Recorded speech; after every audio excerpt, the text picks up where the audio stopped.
You don't start with a dream, not the kind that ends in a trophy or a draft call. You start with a plastic football and a pair of trash cans spaced 12 feet apart in the backyard. You're barefoot, you're bored, you line it up, take a breath, swing. And the sound it makes, that clean, echoing thump, plants something in your chest that doesn't go away. You don't know why it feels so good, just that it does. Everyone else is pretending to be quarterbacks, wideouts, corners. You're the weird kid trying to split uprights made from garbage bins.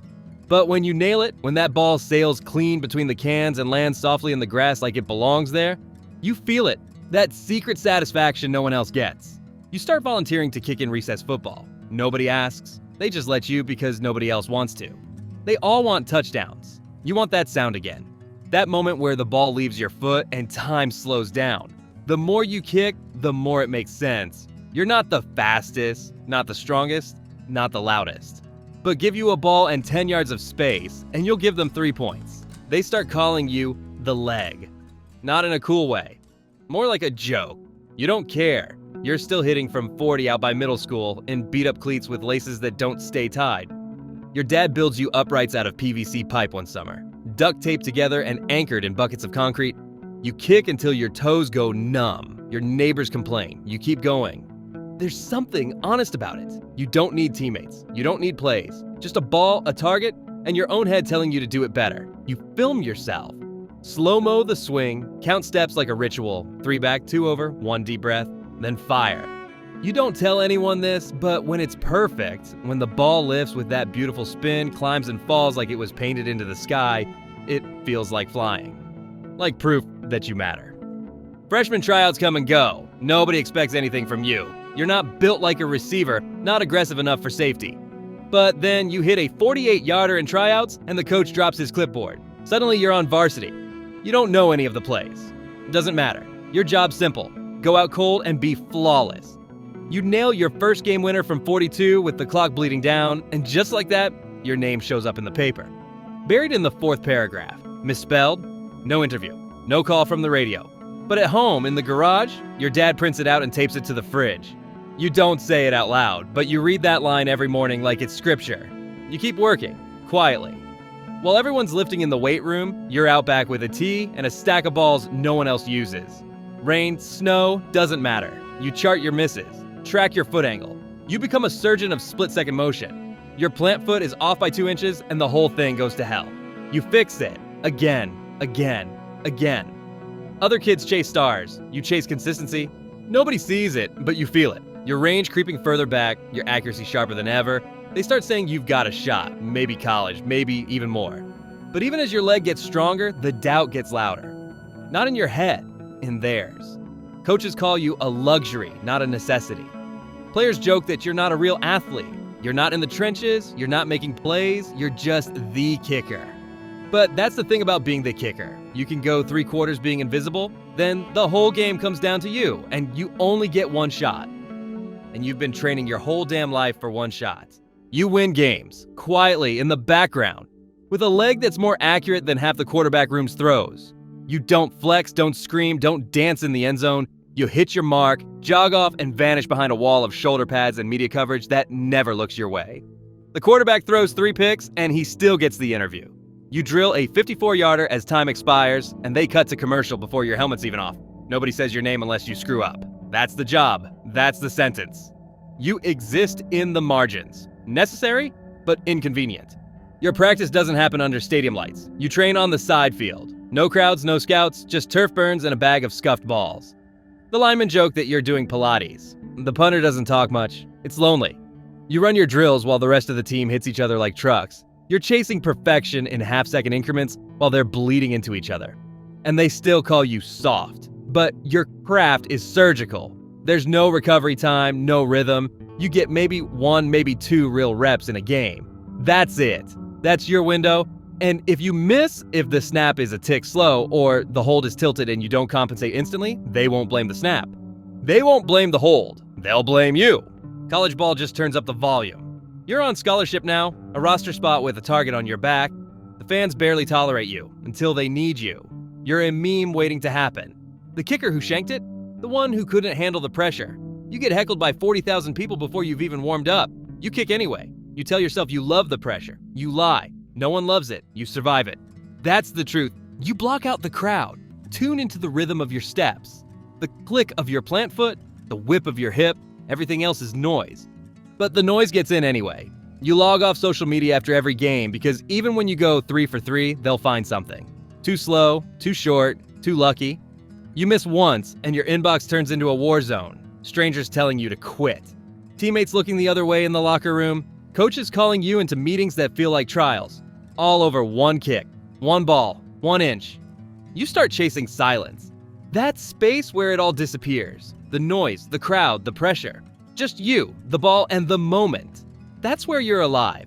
But it's getting harder to find. The margin shrinks, the standard rises, you make 49 out of 50 in practice, and the only question anyone asks is why you missed the one. Your whole job is built on trust, but trust is fragile. One botched game winner and it's gone. Doesn't matter how many you've hit before. Nobody cares about yesterday's stats. And in all of it, you're still not seen. The cameras cut away before your fist pump. The team huddle doesn't include you.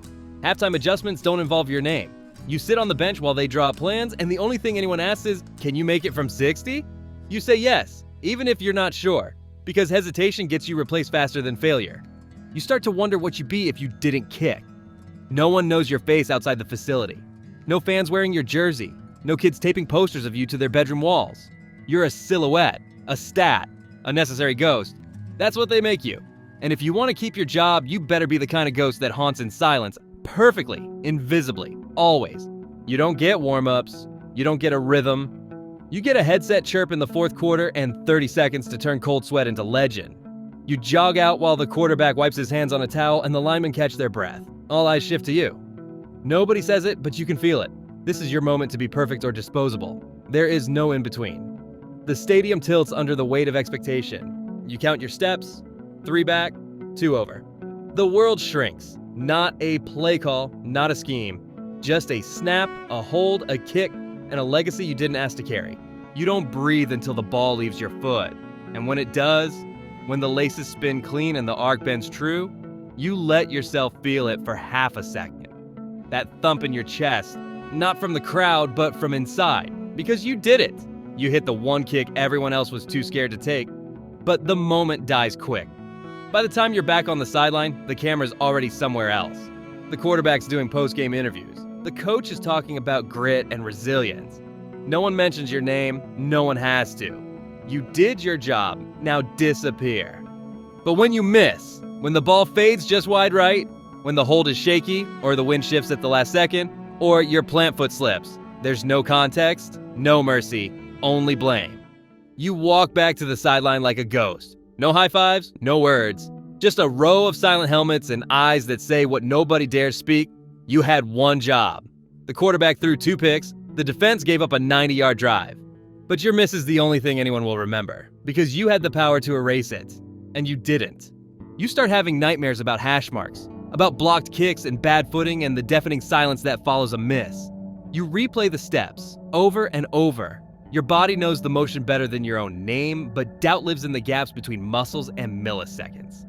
One tiny mistake, and it's your name trending for all the wrong reasons. Kickers don't get redemption arcs, they get cut. So you double down. You train like you're broken, film every swing, break down the tape like it holds the secret to immortality.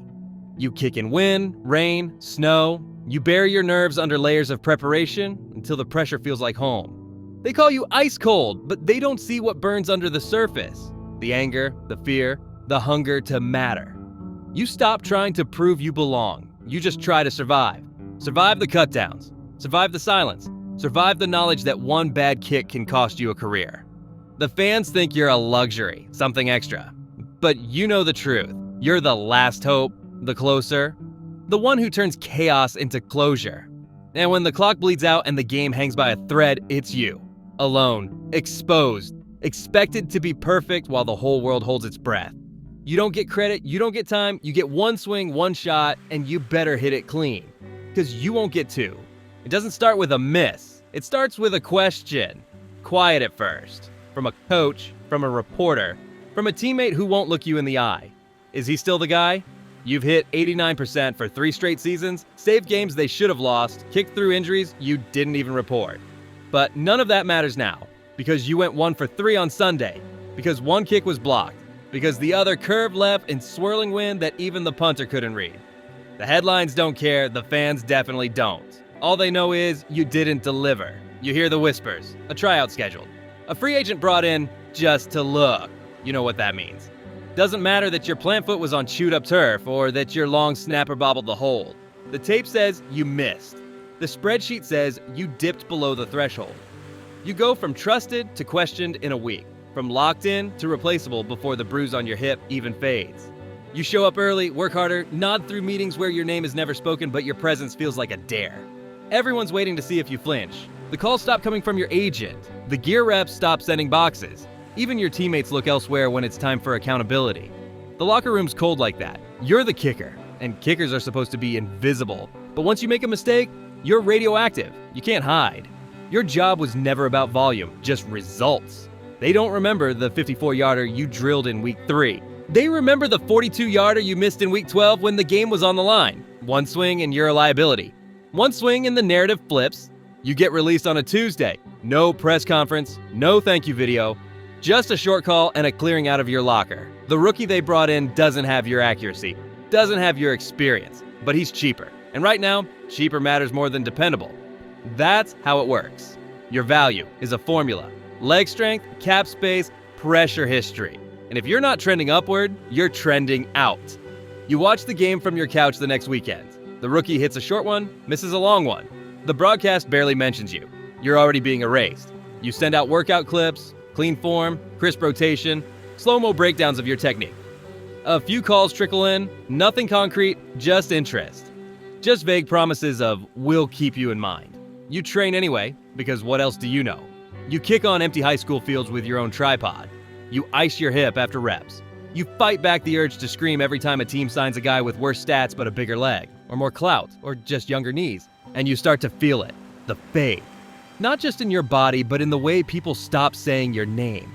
In the way your phone stays quiet on Sundays. In the way you scan the waiver wire and see guys you trained with still hanging on, and you wonder why it isn't you. You did everything right. You kept your head down. You delivered. You were consistent.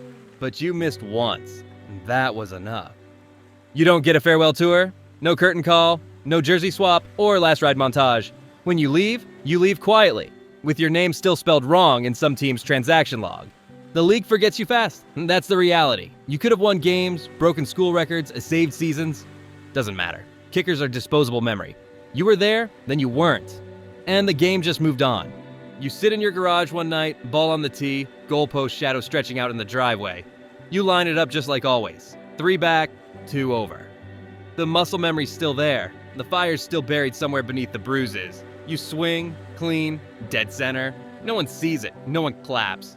There's no crowd to silence, no pressure to survive. And that's what hits you the hardest. Not the miss, not the cut, not even the doubt. Just the silence. The absolute nothingness that follows a life built around a job no one respects until it's gone. You still train kids, help them with their form, fix their steps, talk them through the mental game. You tell them it's about consistency, about discipline, about learning to trust the process even when the process doesn't love you back. But you don't tell them how lonely it is, how one mistake can cost you everything, how the pressure never really leaves. It just gets quieter until it's your own voice asking if you were ever enough. Your body still leans left after every swing like it's waiting to watch the ball hook. You still flinch when someone yells wide left, even if it's a joke. You still dream about game winners. Feel the air leave the stadium, the crowd on their feet, the ball in flight, that slow arc, that breathless second before glory or shame. You wake up sweating, heart racing, muscles firing for a moment that no longer belongs to you. And what did you get for it? A few bonuses. A couple of highlight clips buried at the end of some ESPN reel. A name nobody wears on their back. A career where you trained in the shadows and lived under the gun, where the only time you were the center of attention was when it went wrong. You weren't a hero. You were insurance. A fire extinguisher behind glass. Break only in emergencies, then put it back. But the truth is, you loved it. Every second, every snap. Every moment you got to walk out into the chaos with nothing but your leg and your nerve and change the outcome. You lived for that, even if they didn't see it, even if they'll never get it. You gave everything for a job designed to make you invisible, and when it finally broke you, when it threw you aside, you still missed it the next day. You still checked your phone, hoping someone needed you again. That's why it sucks to be a kicker. Because it's not the misses that kill you, it's how little they remember the ones you made.